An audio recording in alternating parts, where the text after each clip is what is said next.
for that.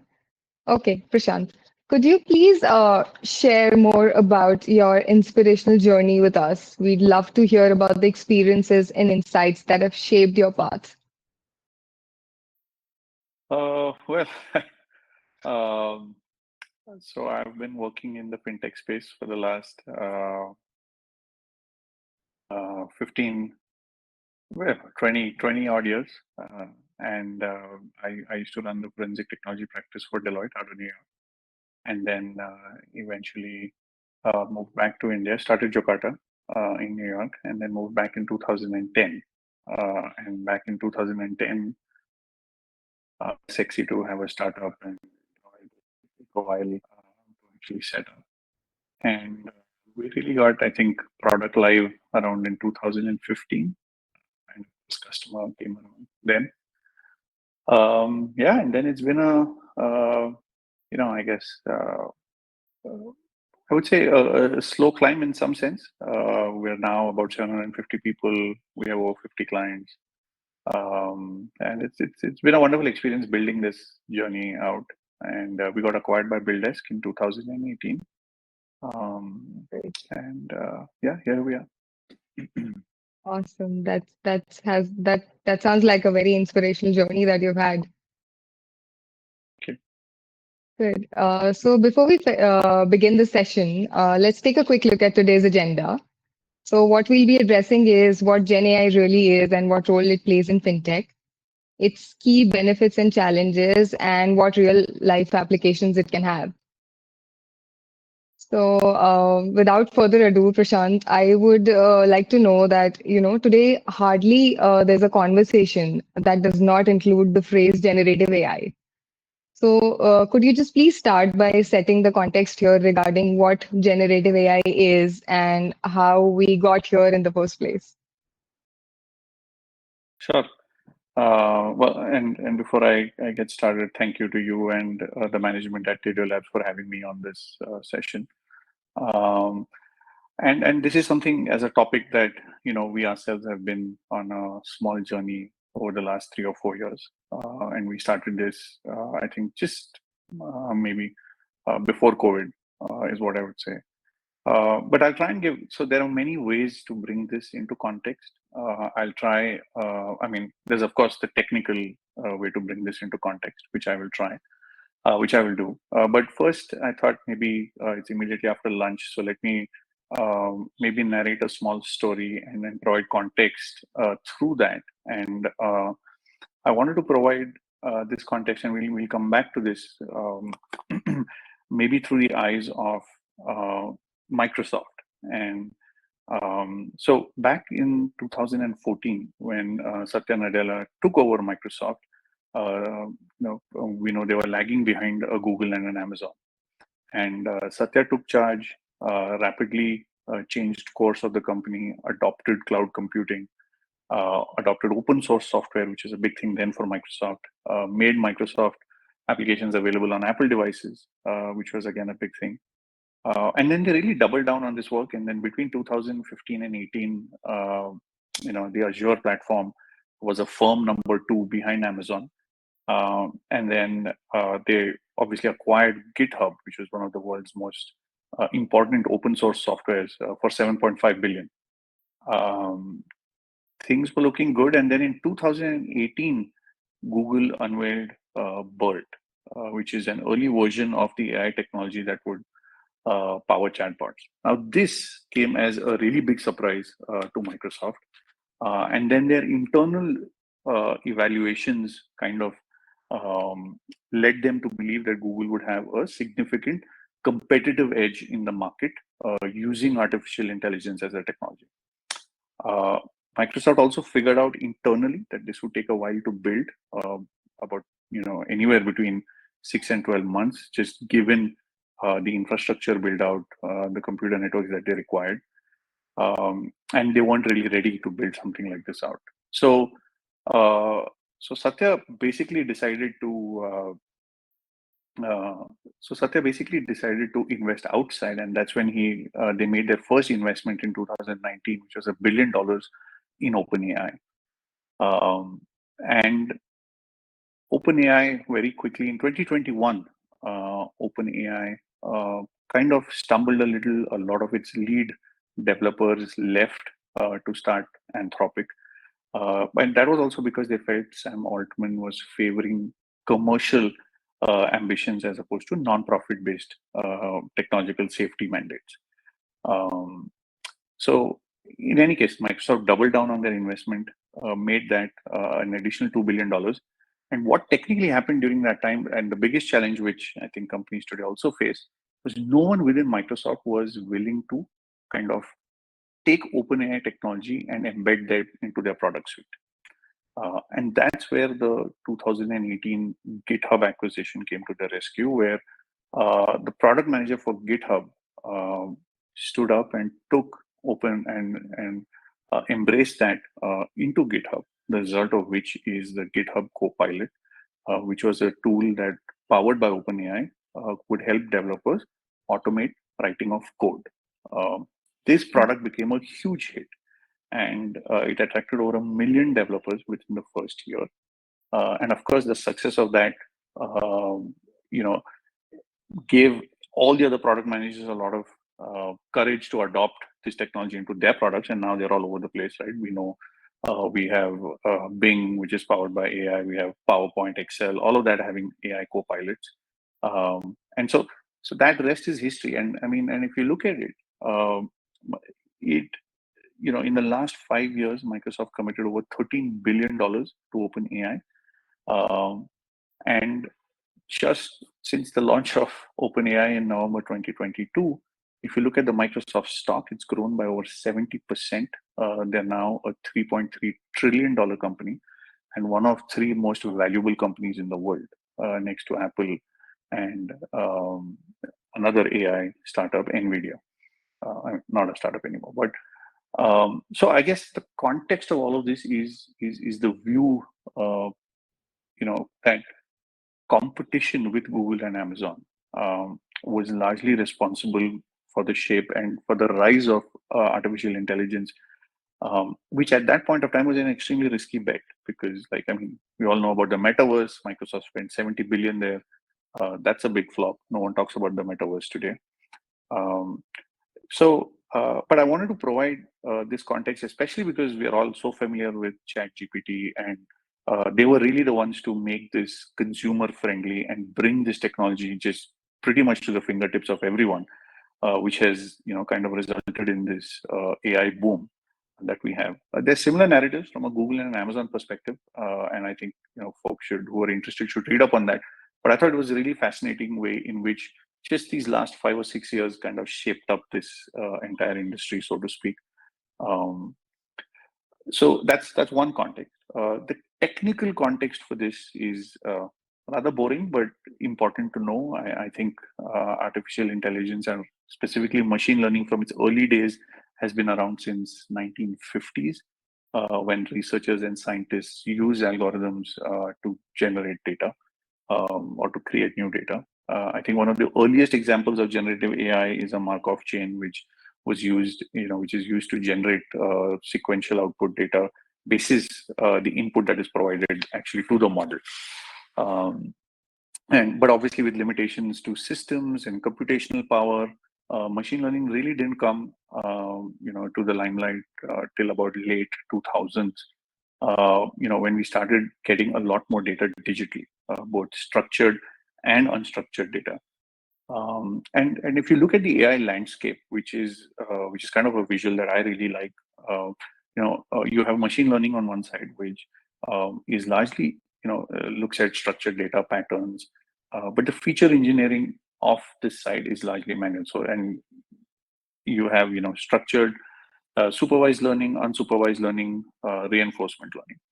And then on the other side, you have inspired by human brain, you have deep learning architectures which have neural networks, convolutional, recurrent, you have diffusion and transformers. And the creative power of generative AI comes from a specific type of a neural network, which is called a generative adversarial network.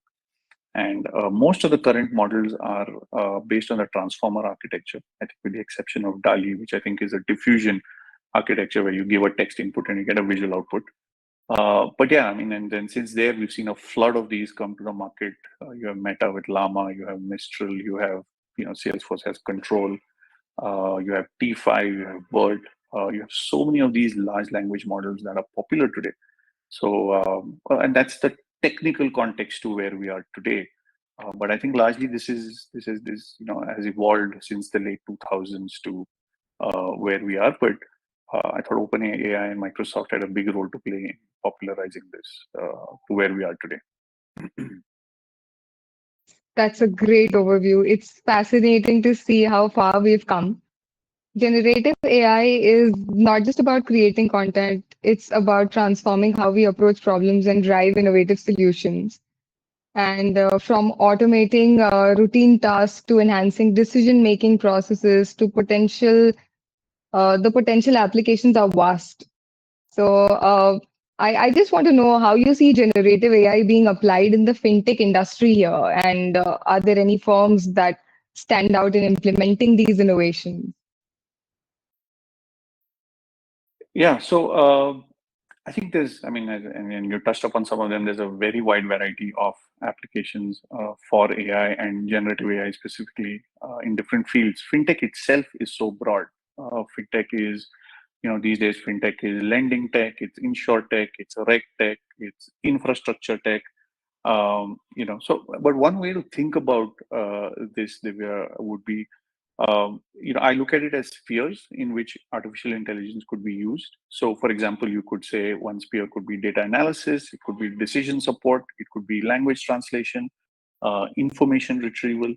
Um, I don't think, or I haven't seen production grade use cases of generative AI rolled out in the Indian market specifically.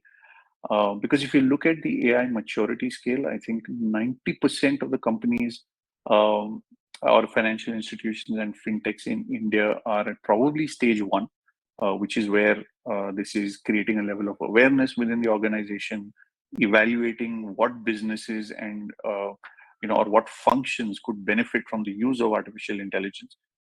We have about 8 or 9% of the firms that are in stage two, which is probably doing small pilots within their groups, evaluating the responses and looking at what real ROIs could come out of a particular use case. And I think maybe then there's about one or two that have, set about operationalizing, the pilots that probably were successful into daily routines, which means integrating into source systems, hiring and managing a team of data scientists, including engineers, creating a data pipeline, different versions of data, so on and so forth. But there is a great example of a fintech or of a global fintech that is actually using Gen AI across all of those spheres that I spoke about. And it's the global BNPL platform called Klarna. I think most people are familiar with Klarna and how they've heralded BNPL across the world. And earlier, just this February, Klarna announced that they were outsourcing their entire customer support to an AI assistant. And this was powered by ChatGPT and OpenAI. And they integrated ChatGPT into their own systems and created a custom LLM solution. And this LLM solution, they trained it with all of their previous customer scenarios and their service requests. Right, so they fed the LLM with all of their rules, their refund, rules, logistics, service, customer conversations, and recordings of those conversations. And the results of that have been simply fantastic. And this is what they achieved, and I think it's really staggering. They, in the first month of the launch of their AI assistant, successfully executed 2.3 million conversations with their customers. And these are service requests, right? And service conversations. The AI assistant was available in 23 countries, could speak in 35 languages. It was available 24/7. And the net impact was, it was servicing about 66% of their total customer queries. And that led to a savings of close to about $40 million a month. So, I mean, as an example, I think it's a fantastic example of a large global fintech, putting out this use case of generative AI being used, where they're able to perform the work of 700 agents and saving about $40 million. So, I mean, it's just staggering as a use case. I think back in India, SBI is doing something similar. They've rolled out a successful pilot for internally looking at information retrieval for branch managers. And they've created this large knowledge base where they're using co-pilots to be able to bring back information to branch managers to help customer service requests, or to even provide a knowledge base for how to do certain branch operations, when can they move funds from a certain account to the other. But that's still at a pilot stage, and I believe is getting rolled out over the next few months. We have several other examples. So InsurTech. So if we want to take InsurTech, I think insurance is a very sales and marketing heavy product. And one of the large insurance agents in India is actually making sure of having generative AI personas or voice bots, or actually digital humans, so to speak, to which a sales agent can present and converse. And they've trained these personas to be different kind of people. So an aggressive customer, a household person, an older person, a person who's really busy. And these sales agents have to pitch and present the product, the insurance product, to this particular persona. And the AI bot actually evaluates you and then is able to give you feedback, which, in a normal setting, it's hard for people to give feedback. Sometimes we're awkward about it. We may hesitate to provide feedback in a certain way because we're worried people may take it the wrong way. But when you do this with an AI persona, you're eliminating a lot of that, right? It's very objective. People are less likely to feel bad. And the AI will continue to monitor how you're getting trained over time. And then once you reach a certain score, they think the sales agent is ready to actually pitch this to the actual customer. So I think that's a beautiful use case in InsurTech that I know one of the big insurance companies in the country is doing. If you look at lending tech, underwriting, scores, because there's a lot of data now available. You can go through a lot of old portfolio data, evaluate the decisions that you are making when you're underwriting a customer, especially in real time these days. You can bring in operational efficiencies using, auto generation of credit appraisal memos, which is pretty much content generation, and putting all of that information into a little package that someone can evaluate and help make a decision or support a decision that was actually made. Regulatory compliance, I think, anomaly detection and many of those common use cases. But I think an interesting use case is also in the suppression of false positives and the narration behind why a false positive was being separated. Earlier, a lot of this was black box and regulators were hesitant, because of the lack of understanding. But now I think with conversational capabilities being added on top of all of this, I think, we are in a much better position to explain why we are either calling something suspicious or suppressing something as a false positive. So I think that's a big use case that I've seen that is coming around. And lastly, to touch upon a few others, I mean, security, there's an interesting one, McAfee, the company that looks at viruses and protects us from viruses, launched a project called Mockingbird. And this project is to identify deep fakes on the phone. So if someone called me, or if I called you and I called you from an unknown number and it sounded like me, they are able to detect this with 90% accuracy. Because there's a lot of fraud and scams going on where I'll call from a different number and say, or AI voice sounding like me will call and say, hey, I'm stuck here. I don't have money. Can you UPI me whatever, 100 rupees or 500 rupees for a gas payment or something like that, right? So, so they are able to detect this with 90% accuracy if you install, obviously, that on your phone. So yeah, I mean, co-pilots for digital journeys. I think the use cases are tremendous, and in terms of who's doing stuff, I think the larger firms, they are going to be able to roll out these things much faster because they have a lot of data with them. They also, probably have the budgets to also do this. So you're going to see a lot of the bigger financial institutions experiment and operationalize these out first. And there's some really interesting new models coming up in this. So, I was just reading the other day, Reddit, which is a user community platform. I think it's fairly popular. Everyone knows about it. Just signed a licensing deal to sell their data for $60 million a year for large language models to learn from the content they have across all their different communities. So, so I think different business models, different monetization models, wide variety of use cases. Yeah, I mean, it's a really interesting time. Yeah, I agree. That is really interesting. So, with all these advancements, it seems like there's a lot of potential for firms to leverage generative AI. But I believe starting out can be daunting. So, would you have any recommendation as the first steps for firms looking to adopt generative AI as a strategy? And how should they build a business case for it? Yeah, so there are two ways that there are two aspects to adopting Gen AI, or for that matter, an AI strategy. I mean, obviously, data and algorithms, right? And you have to broad base a strategy. You have to look at what data sets do I have and what algorithms do I use. And I think I would kind of weigh data as 70% and algorithms as 30%.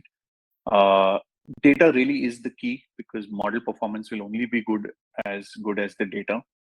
So one of the first things that you need to do as a firm or a fintech or whoever is trying to evaluate this is put together a high integrity data set, right?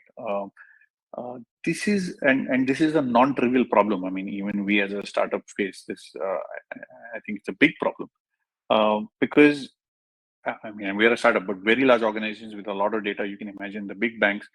This requires brute engineering and brute force to be able to do something like this because there are millions of data points, perhaps streaming in real time.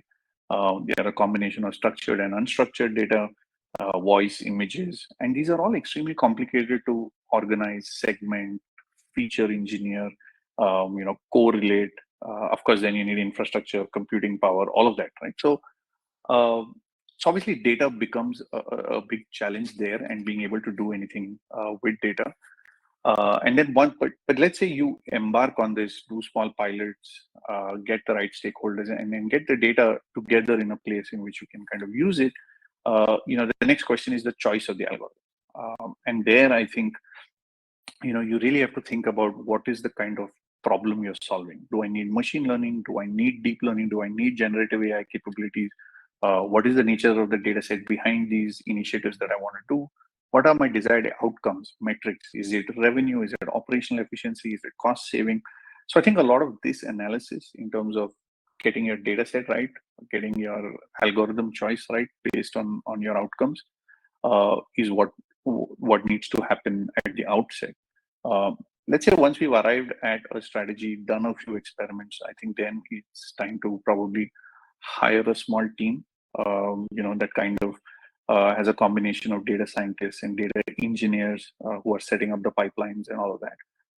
I think Gen AI is more, conversational in nature and making it friendly for the average internal user or the end consumer in that sense. But so you are going to require engineers who understand models far beyond just using an open LLM, because you have to customize all of this for for your own use case.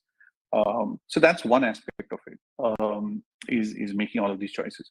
The second aspect of it is, okay, what's the strategic approach to this? How does it, you said it right. I mean, this is really daunting. When I remember 4 or 5 years ago, when we started out, we weren't sure how to even do this. And so I think and it's become a lot easier these days. One way to do it, we stumbled across and found our way, but there's a better way to do it today, is probably to use an AI maturity model, and which is nothing but a framework There are multiple frameworks out there. I would highly recommend the Gartner framework that's actually there. It's fairly simple to use. It's plan, experiment, stabilize, expand, and then transform. Right. So, and each stage has metrics, and they give out these metrics that you could probably evaluate: business metric, operational metrics, design and culture, data technology. So it's a beautiful framework that's available for organizations starting up in this journey to be able to evaluate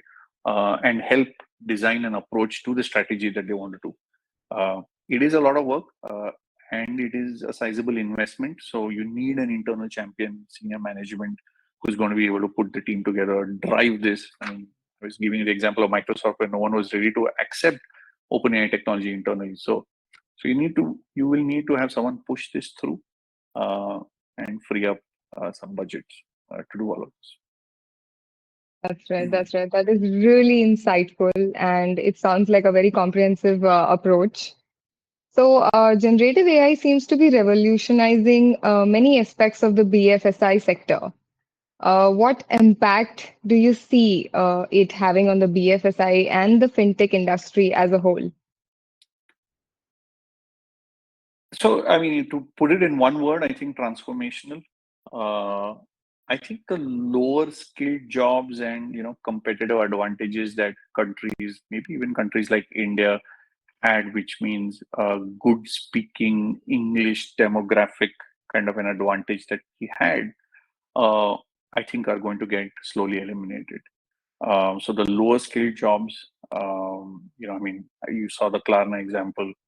And I mean, because if you are using a combination, so in that Klarna example, if you are using a combination of global support teams, and that are across multiple countries, time zones, depending on product, shift, all of that, hiring, managing, maintaining these teams is extremely complex and um, expensive, right? In that sense, and we've just seen the impact that it has caused by them using an AI assistant, right? So to speak. So, what is the impact? Did 700 people potentially get laid off? We don't know. They haven't disclosed that. Maybe some of them will get upskilled, but I would imagine a large number of people would get laid off, right? In the lower skilled category, in that sense. So there's a negative impact there, and I think, especially with the use cases that will come out, which are largely the kind of use cases that we spoke about, you will see an initial dip and then, but if you're a business or an entrepreneur like me or, a startup, you're definitely going to be excited because I think, see, it's allowing me to think about my business in different ways. I could scale it in different ways. I could go to different countries, go to different markets, which were initially either out of my reach. The customer segments were not accessible to me because of either language barriers, because of operational barriers. My profitability in terms of what I do could increase significantly. So as a business or as an entrepreneur, as a startup, it definitely exciting. It excites me. So I think the impact is, I mean, we'll have to wait and watch and see how. I would like it to be a collaborative kind of a model where we're saying we as humans are giving the right data sets, the right inputs, we're getting an output out of these AI models, which is helping us better our products and better. And so this is some kind of a symbiotic relationship is how I'd like to think about it. But I think in developing countries that have the lower skilled jobs, we may see a slight dip and a loss of several jobs before we see actual gains. This is my sense, but I could be wrong. I hope I'm wrong. Yeah, but that does sound cautionary. So, I believe given these transformative changes, it's clear that generative AI holds a lot of promise. If we skip the negative part of it, like a lot of people losing their jobs and everything, but it still holds a lot of promise. So, however, we understand that with great power comes great responsibility. So, what, in your opinion, are some best practices for firms looking to implement generative AI? And what would you advise, in concerns like, privacy and data privacy and model accuracy? Yeah, so I think a couple of easy ones is, I mean, I guess not to get swayed by all the hype. and the amount of attention that's there. Because I definitely don't think people should jump into this trying to release hasty solutions that might come back and bite you. I mean, there's a fantastic example of one of the large companies, I think Ford, their dealership where they, one of the Gen AI bots promised a car at $1 to one of the customers, and the customers, actually sued them to say, well, you promised me a car, and here's the transcript of the chat and all of that. So I think hastily led solutions will come back to bite you in many ways. So I would encourage everyone to take their time, plan, raise the level of awareness, experiment, operationalize, do it the right way, set up the teams. On the data side that you touched, I think it's extremely important because you definitely have to look at what is the source of data. Who are the owners of data? For example, Jocata does not own any data because we serve our customers who are financial institutions. So, so our customers have right over their data. But do you have the right to use it? Do you have the consent from the end customer for the particular purpose? Is that available? What is the method of acquisition of data? There is just recently, New York Times sued OpenAI for scraping news articles off their website to feed that to train their LLM models, right? And their contention is they never allowed them to do that, or they didn't have permission to do that. We've seen several cases about people transcribing YouTube videos and then using that text to train LLM models. I mean, obviously these models are data hungry, and people are trying to bring them different kinds of data sets for different use cases. So you're right. I think I think people should take a strategic approach to this. People should really focus on whether they have the right access and permissions to use the data properly.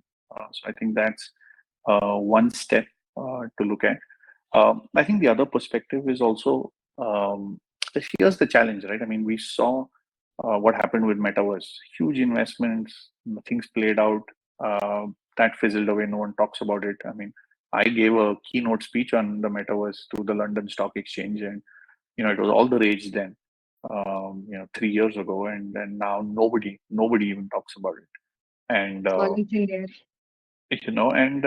the investments into AI, I mean, have been significant, right? So if you look at it, last 8 to 10 years, there've been about $300 billion worth of investments into AI. Just last year in 2023, the investments were about 50 billion, and 1/5 of the technology startups that got funded last year were in the space of AI. So with significant investment going in, if you're not going to see outcome very quickly, I think that's also going to be a challenge, right? Because the ecosystem needs to see value immediately.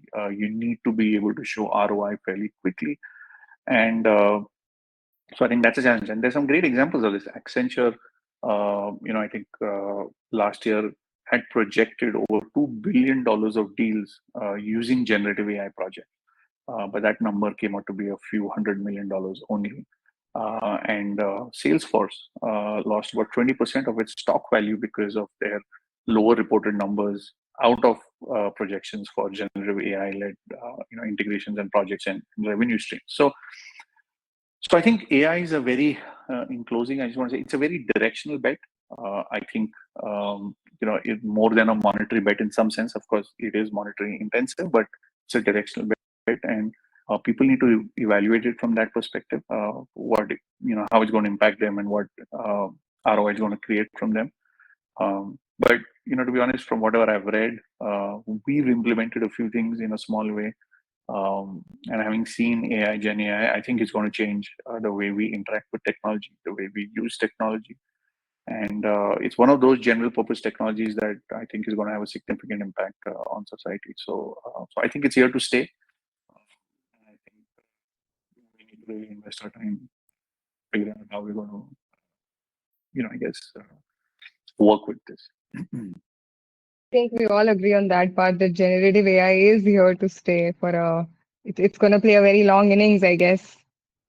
So I would still ask you for, if you have any advice for firms or professionals, who are evaluating generative AI related areas or subjects, what would be your your thoughts or probably your inputs on that? Where should they be careful? Where should Yeah, I think, I mean, and going back to, if you look at that maturity model and you really put down and say, okay, business stakeholders, what are we going to get out of this? Operational stakeholders, what are we really going to get out of this? See, you don't want to do generative AI projects just for the sake of automation. RPA has been there for God knows how long. We have enough RPA projects. We have enough RPA companies. So just doing it for the sake of automation wouldn't make sense. It has to go way beyond that. So really, I think it's that the big challenge is also upskilling people, right?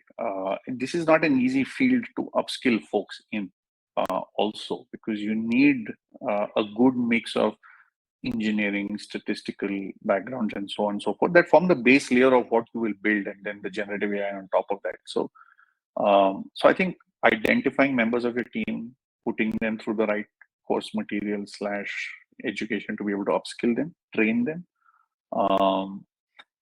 But the way I think it really comes down, I mean, just going from our own experience, really what values are going to add. We are still running pilots. We are not sure of the big picture value that it might add. We see the interim benefit ourselves. Yeah, but so I would encourage people to really take it slow, really document what is it that they want to do, and where they think that their use case is going to perhaps help. Like I said, on the business front, what is the ROI it will bring? What is the impact it will have on the customers? How are you going to be able to charge? I mean, the fact that you're able to now suddenly automate and create a document, our customers still may not be ready to pay you for that, right? Or the fact that you can now translate, a sentence and use NLP and figure something out.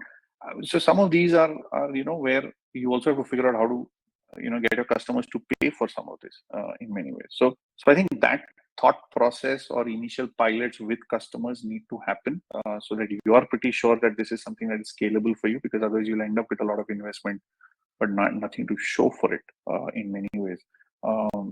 So yeah, I think creating that culture within the organization to adapt this technology, upskill folks to be able to come up with use cases or deliver on the use cases that either make business or strategic strength. That's yeah. I think what you say, I would agree to that. That at the organizational point of view, that incorporating this might get them certain benefits, but having the customer ready to pay for all those additional services would be a challenge for the organizations. Yes, and Especially yeah, in I India. think especially in India, of course, especially in India. Yeah. So again, moving. Again to the topic, and I would really want you to give us a whole summary, or we have attendees from the banking sector, from the insurance sector, and just people in general who have who are passionate about the fintech industry, who really wanted to know how things are moving forward with generative AI.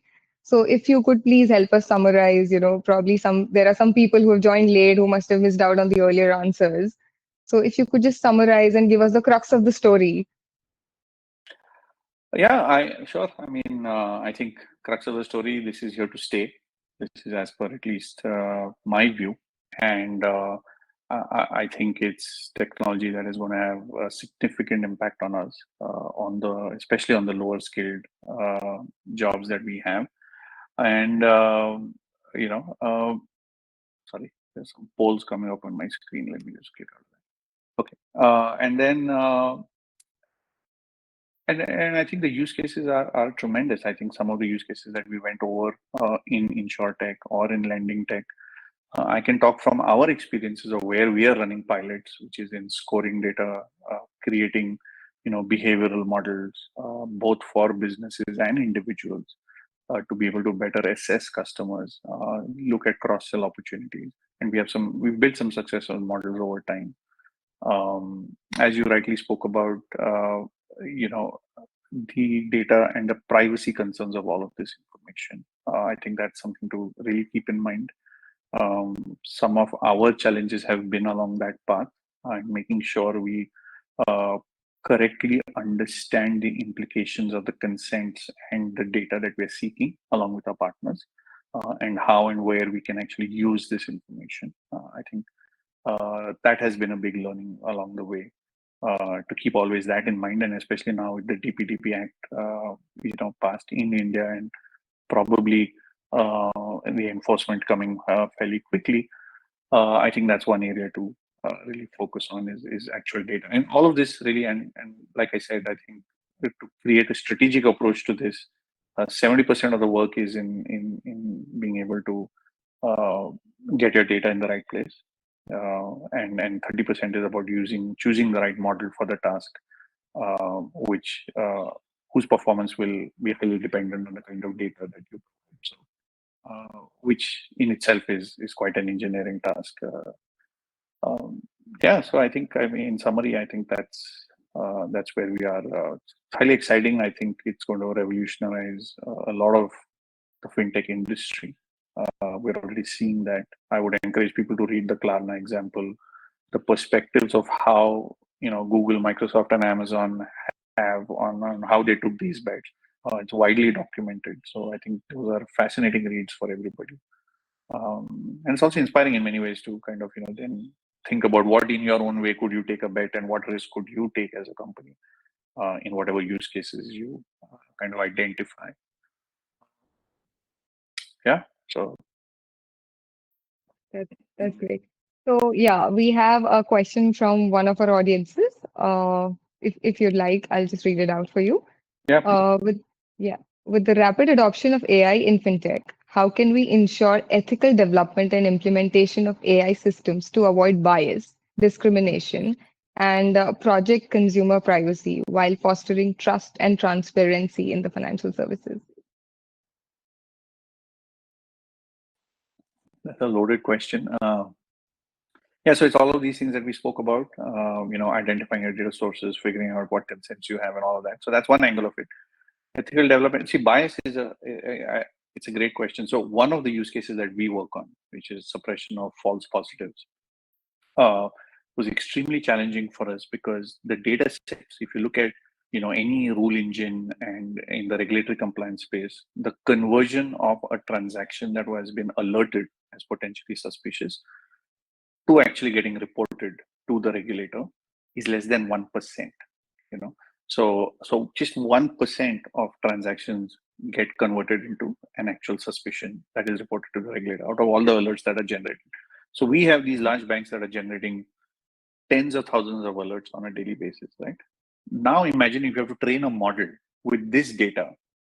The data is so heavily biased that the model is obviously going to think that everything is a false positive, right? Just because of that low conversion ratio. So it then comes down, and that's where I said you need a multifunctional, cross-functional team, someone who really understands how to select a sample, how to stratify and select a sample in that data so that it is equally representative of all of the variables that you are trying to feature engineer for.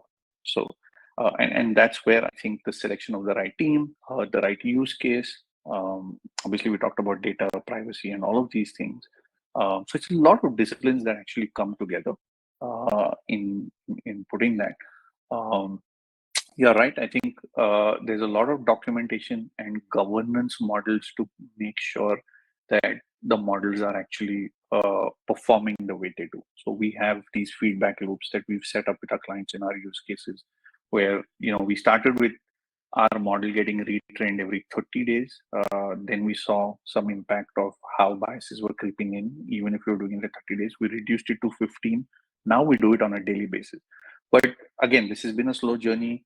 It required infrastructure investments to be able to retrain all of this on a daily basis to make sure that there was no bias creeping in.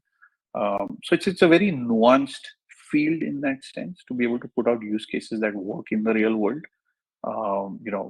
Governing it, training the models regularly, making sure that the team is looking at this information correctly, the subject matter to rightly interpret the outputs that you're actually seeing out of all of this.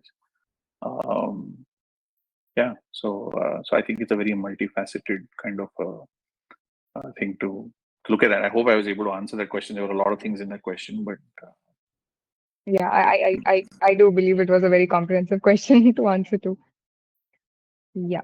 So again, we have another question, just like you mentioned previously, that security is a major concern when it comes to fintech.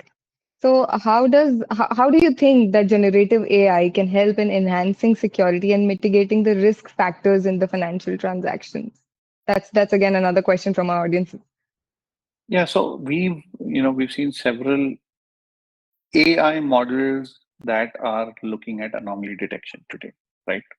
And in real time streaming transaction, whether using a Kafka topic or depending on how the transactions are coming to you, and then you run them through these models, and we are able to detect anomalies in transactions. Typically, you'll kind of score that transaction, and then if it crosses a threshold score, you want to generate an alert.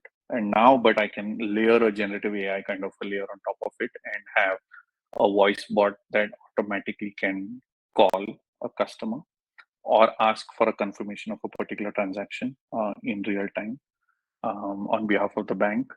Maybe add an additional layer and say, okay, I'm going to send you an OTP. Can you confirm this OTP for me? And make this largely conversational in style as a transaction. We get a lot of it today. It also happens today. Many of you might receive a call saying, did you actually do this transaction on your credit card or on your debit card? So it's actually, it used to be rule-based. It's gradually moving to now model-based monitoring. And then I think a Gen AI layer on top of that, which could automate the entire conversational piece of, instead of having a customer service rep call you, or these actions that are manually done at the back, all of those could also get automated, thereby protecting you. And I think you can solve for a better customer experience, and especially with all the multilingual capabilities that the models have these days, I think you could go a long way in protecting the customer in financial fraud. Great. So I hope the attendee who posted this question has his status anonymous, but I'm sure we've answered your question well. So moving on to the next question, we have questions flooding in now. So the next question is, what are the ethical implications of using AI for credit scoring and risk assessment? How can we mitigate bias and ensure fairness?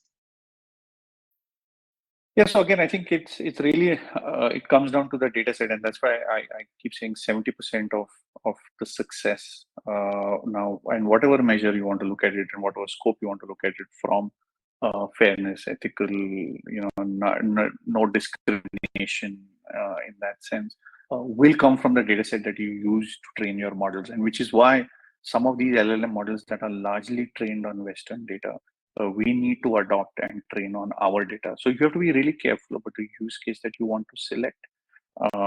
We, for example, when we built our scoring model, we used a traditional AI model. We first started with an expert judgmental model. So we had one expert judgmental model that was running. We also had then one of the machine learning models that was running.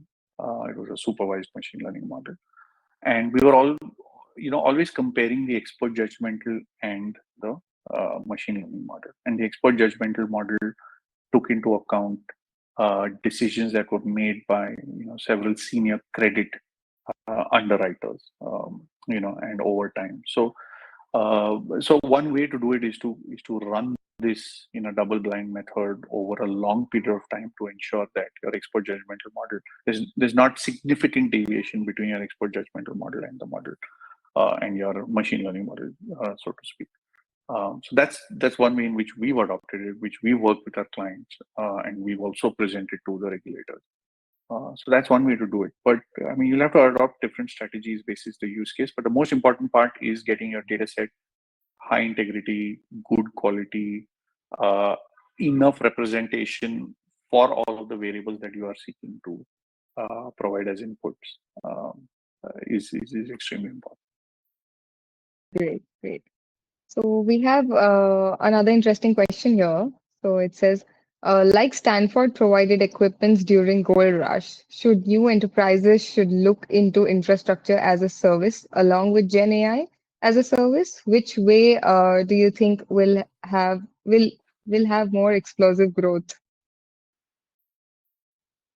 I'm not sure which way will have more explosive growth, but I mean, there are, I mean, we were doing this last month.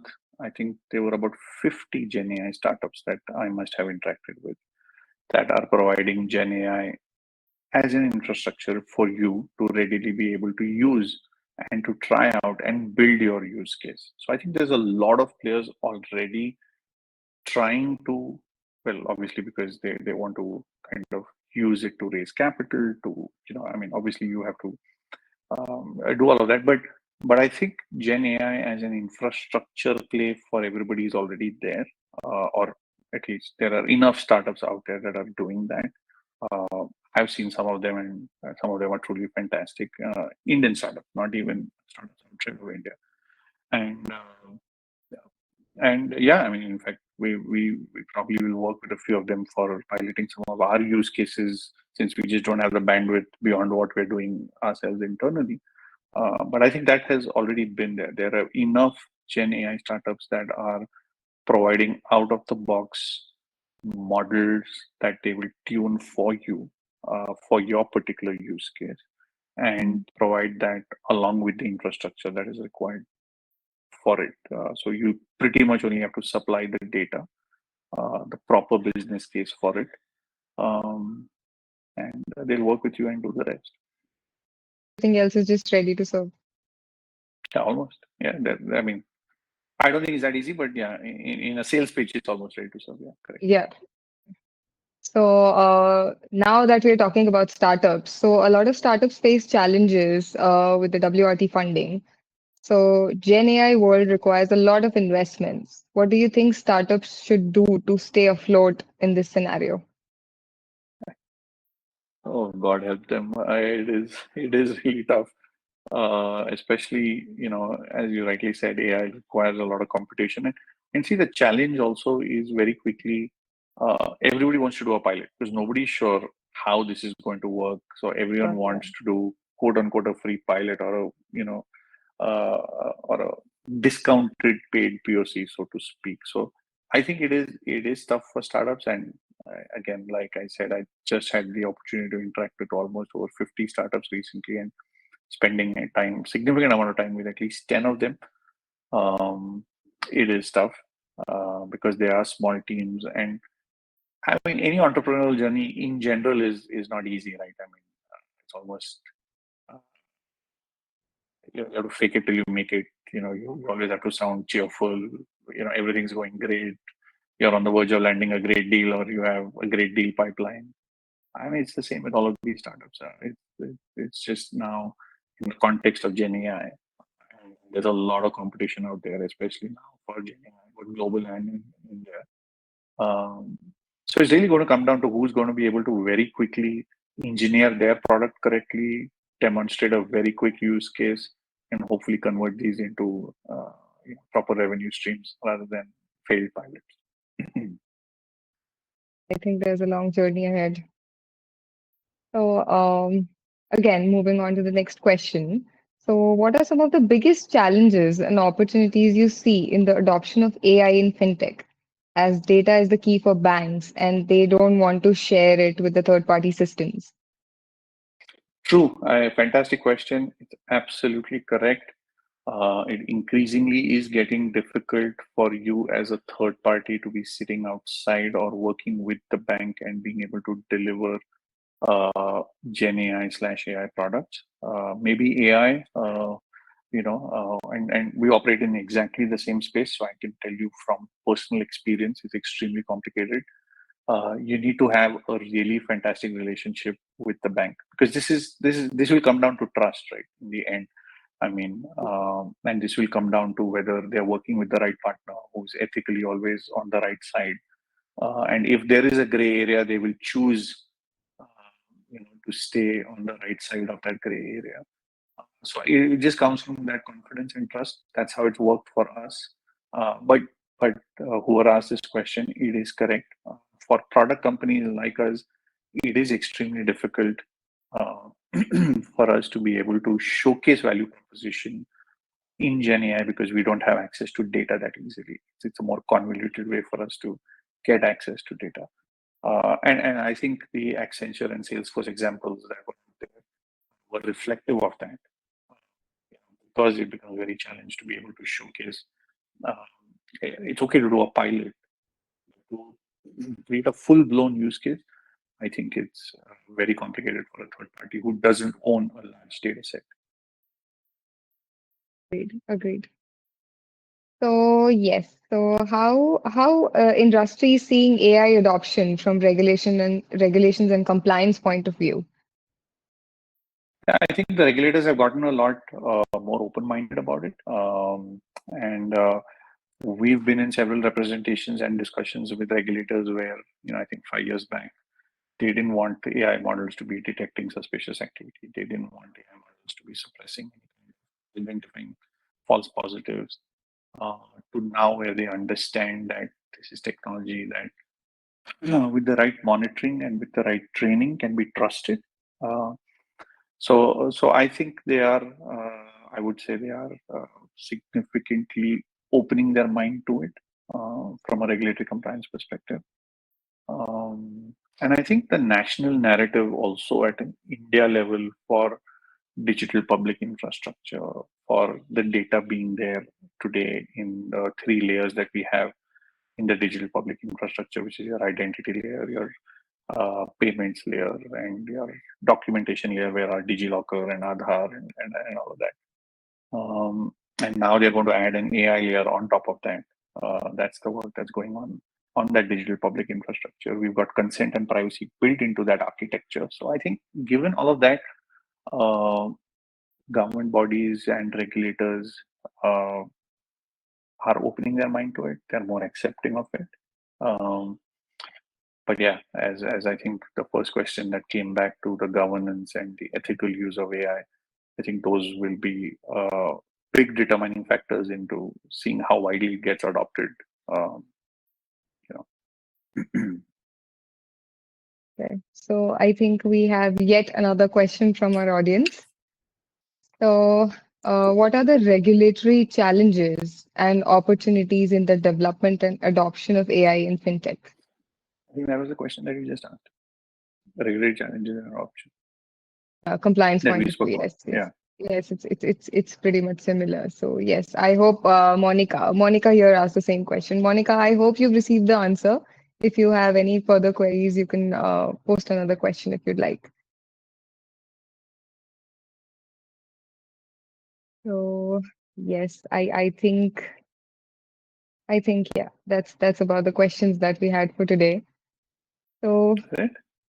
yes, so I think the questions from the attendees side have come to an end, and I would really like to thank you, Mr. Muddu, for your insightful answers. And I'm sure that this has been a very informative session for all our attendees and our audiences.